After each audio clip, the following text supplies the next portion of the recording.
میں بات کر رہی ہوں پلیز جی دوبارہ کریں گے کوشچن پلیز.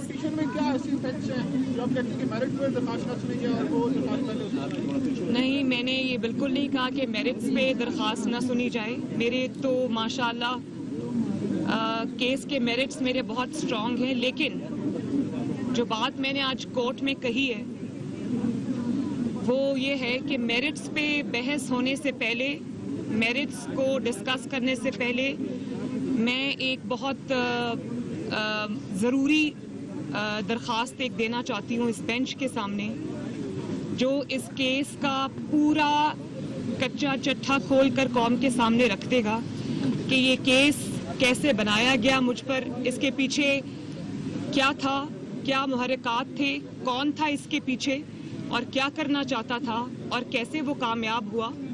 تو میں یہ چیز قوم کے سامنے رکھنا چاہتی ہوں, اس بینچ کے سامنے رکھنا چاہتی ہوں, اور میں یہ سمجھتی ہوں کہ ان ایشوز کو سیٹل کیے بغیر, ان ایشوز کو ایڈریس کیے بغیر, ان کا جواب دیے بغیر یہ مقدمہ آگے نہیں بڑھنا چاہیے, یہ اپیل آگے نہیں بڑھنی چاہیے. اس لیے کہ اصل ایشو یہ ہے مقدمے میں, اپیل میں جو ایشو ہے وہ تو ایک بالکل جس کو کہتے ہیں کہ انتقام پر مبنی ایک چیز ہے, اور جس کی جو پورے قوم کے سامنے ہیں جس کے حقائق, لیکن اس سے بھی زیادہ ضروری یہ ہے کہ اس ایشو کو سیٹل کیا جائے جس کے بارے میں درخواست دینا چاہتی ہوں, اور وہ میں ابھی نہیں بتا رہی, وہ میں پریپیئر کر رہی ہوں, میرے لائرز پریپیئر کر رہے ہیں.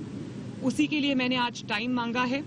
اس ایشو کو سیٹل کیے بغیر یہ مقدمہ آگے نہ بڑھ سکتا ہے, نہ بڑھنا چاہیے, کیونکہ اگر اس ایشو کو سیٹل کیے بغیر یہ مقدمہ آگے بڑھا تو میں یہ کہنے میں حق بجانب ہوں گی کہ انصاف کے تقاضے پورے نہیں ہوئے. جی کریں. کورٹ نے جو اپلیکیشن کی میڈم مریم فرما رہی ہیں, کورٹ نے یہ کہا ہے کہ یہ آپ کا حق ہے کہ آپ جو بھی اپلیکیشن کورٹ کے سامنے فائل کرنا چاہیں وہ آپ کر سکتی ہیں, اور ہمارے اس حق کو بھی انہوں نے ریکگنائز کیا ہے کہ اگر وکیل ہم اس میں کوئی اور انگیج کرنا چاہیں وہ بھی ہمارا پریروگیٹو ہے. تو ان دو باتوں کا انہوں نے ہمیں ہمارے حق کو ریکگنائز کرتے ہوئے, ایکچولی میرا جو لائر ہیں امجد پرویز صاحب, جنہوں نے شروع سے ہی اس کیس کو کنٹیسٹ کیا ہے, جب سے ان کو کووڈ ہوا ہے, ان کو کمر کی شدید تکلیف ہے, اور ان کے لیے ہفتے میں 2 بار کمیوٹ کرنا پاسبل نہیں ہے. تو آپ جانتے ہیں کہ باقی سب اپیلز تو ابھی التوا کا شکار ہے. صرف مریم نواز شریف کی اپیل کو انہوں نے آؤٹ آف ٹرن بھی لگا دیا ہے, سب کچھ کر دیا ہے. میں اس معاملے میں نہیں جاتی, میں اپنا کیس کنٹیسٹ کروں گی انشاءاللہ. اور اس لیے انہوں نے مجھے کہا کہ آپ مجھے اس مقدمے سے علیحدہ کر دیں, کیونکہ میں اتنا کمیوٹ نہیں کر سکتا, تو میں نہیں چاہتا کہ آپ کا کیس سفر کرے. تو میں نے ان سے یہ ریکویسٹ کی ہے کہ آپ میرے مقدمے کو ہی آپ ہی کنٹیسٹ کریں, لیکن فار دا ٹائم بھی جب تک آپ کی صحت بہتر نہیں ہو جاتی میں اپنے لیے کوئی اور کانسل ارینج کروں گی. یہ بتائیں, میاں نواز شریف کب اناؤنس کر رہے ہیں کہ شہباز شریف اگلے امیدوار ہوں گے وزیر اعظم کے؟ کوئی آپ کا سی کا اجلاس ہوگا یا اس کو فارملی میاں صاحب پاکستان جب الیکشنز اناؤنس ہوں گے اور ٹائم پہ سب پارٹیز اپنے امیدواران اناؤنس کریں گی تو PMLN بھی کرے گی. یہ بتائیں کہ احتساب کی دعوے دار حکومت تو ہے, لیکن یہ بتائیں کہ اگر چیئرمین نیب ایکسٹینشن ہوتی ہے تو کیا آپ کو قابل قبول ہوگی ایکسٹینشن؟ مجھے اس کے بارے میں کیا ہو رہا ہے کیا نہیں مجھے پتہ نہیں ہے, میں بات کر کے بتاؤں گی پارٹی. میڈم کیا کہیں گے کہ پنجاب میں ایک نئی جماعت بنانے کی تیاری کی جا رہی ہے, علیم خان, جہانگیر ترین, سرور صاحب کے نام آ رہے ہیں, سمجھتے ہیں کہ پنجاب میں جو PTI ہے ڈلیور کرنے میں ناکام ہو گئی ہے؟ کیا صرف پنجاب میں نہیں, پورے پاکستان میں ڈلیور ہوئی ہے, ناکام ہوئی ہے ڈلیور کرنے میں, اور نہ صرف گورننس کے معاملے میں بلکہ ہر معاملے میں ناکام ہوئی ہے. آپ جتنی بھی پارٹیز آپ لے آئیں, اگر وہ عوام کی نمائندہ پارٹیز نہیں ہوں گی, عوام کے نمائندہ لوگ نہیں ہوں گے, تو لوگ ان کو ریجیکٹ کریں گے.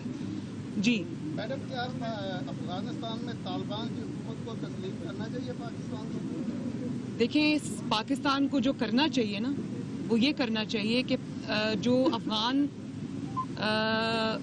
عوام ہیں, ہمارے افغانی بہن بھائی ہیں, ان کی مرضی کو, ان کے فیصلے کو ہمیں تسلیم کرنا چاہیے, کیونکہ وہ ایک سوورن کنٹری ہے. ہمیں پاکستان کو اپنے مرضی کے فیصلے ان پر مسلط نہیں کرنے چاہیے. ہمیں ان کی اندرونی جو پالیٹکس ہے, جو ان کا اندرونی معاملات ہیں, اس میں ہمیں انٹرفیئرنس نہیں کرنی چاہیے. ہمیں جو کرنا چاہیے وہ یہ ہے کہ پوری انٹرنیشنل کمیونٹی کے ساتھ مل کر ہمیں افغان عوام کو, افغانستان کے لوگوں کو جو بہت دیر سے شکار ہیں جنگ جیسی حالت کا ان کو سامنا ہے, تو ان کو ریہیبلیٹیٹ کرنے کا, ان کو ری بلڈ کرنے کا پاکستان کو کرنا چاہیے. پاکستان کو ان کے اندرونی معاملات میں مداخلت سے دور رہنا چاہیے. جی کس میں جو اسلام کی اسٹرائک ہے کل ہونے جا رہی ہے, جس میں لاہور ہائی کورٹ کی فیمس جج ہے, وہ بھی اس کو بھی ایلیویٹ کیا جا رہا ہے, کیا آپ ان کے خلاف اسٹرائک کریں گے؟ دیکھیں میں اس کے بارے میں ابھی نہ کچھ کہنا چاہتی ہوں, یہ ٹو ارلی ٹو سے دیٹ. ہاں جی میم تھوڑا ایکسپلین کر دیں کہ شہباز شریف ہی امیدوار برائے وزیر اعظم ہوں گے یا کوئی نام چینج بھی ہو سکتا ہے؟ دیکھیں آپ کو اتنی جلدی کیا ہے کہ آپ نہ پیپلز پارٹی سے ان کا امیدوار پوچھ رہے ہیں, نہ کسی اور جماعت سے, مسلم لیگ نون سے پوچھ رہے ہیں. تو ظاہر ہے جب مسلم لیگ نون بیٹھے گی, شہباز شریف صاحب ہمارے پارٹی پریزیڈنٹ ہیں, اور اگر میاں صاحب اور پارٹی ان کو نامینیٹ کرتی ہے تو ہم سب ان کے پیچھے کھڑے ہوں گے بالکل, اور سپورٹ کریں گے ان کو انشاءاللہ. سننے میں یہ بھی آیا کہ گورنمنٹ شہباز شریف کو ڈسکوالیفائی کروانے کے لیے پوری ٹیم ایک بنا کے بیٹھی ہوئی, اس پہ آپ کیا رسپانس دیں گے؟ بھائی کب تک آپ اپنے جو مخالفین ہیں ان کو ڈسکوالیفائی کراتے جائیں گے, کب تک آپ فاؤل پلے کرتے جائیں گے؟ کبھی تو یہ کھیل, گھناؤنا کھیل ختم ہوگا نا, اور یہ بہت دیر چل نہیں سکتا. اگر ڈکٹیٹرشپس ختم ہو سکتی ہیں تو یہ تو اب ختم ہونے پہ آ رہا ہے. آہستہ آہستہ جیسے آپ دیکھیں گے کہ حکومت کے دن پورے ہوتے جاتے ہیں, تو ان کی جو انتقام پر مبنی سیاست ہے یہ بھی قوم کے سامنے اور زیادہ اچھے طریقے سے آئے گی. تو یہ ہمیشہ کے لیے نہیں چل سکتا, کیونکہ ایک انسان پلان کرتا ہے, ایک اللہ تعالیٰ بھی ہے. پیپلز پارٹی کو پی ڈی ایم میں دوبارہ ویلکم کرنے کے لیے تیار ہیں؟ پیپلز پارٹی کے علاوہ آپ کے پاس کوئی اور سوال ہے؟ Thank you.